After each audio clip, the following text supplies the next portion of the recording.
Megastar Chiranjeevi Simran నటించిన daddy చిత్రం గుర్తుందా? ఆ సినిమాలో అక్షయ పాత్రలో చిరుకు కూతురుగా నటించిన చైల్డ్ ఆర్టిస్ట్ గుర్తుందా? ఓహ్, మర్చిపోయారా? మరేం పర్వాలేదు, ఇక్కడ ఫోటో చూస్తే మీకే గుర్తొస్తుంది. అప్పట్లో డాడీ సినిమాలో చిరుకు కూతురుగా నటించడానికి పెద్ద ఆడిషన్ నిర్వహించారట.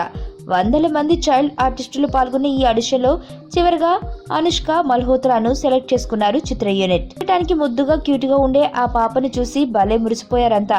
అయితే అప్పటి నుంచి తెరకు దూరం అయిపోయిన ఈ క్యూట్ గర్ల్ ఇప్పుడు సడన్ గా బయటకు వచ్చింది.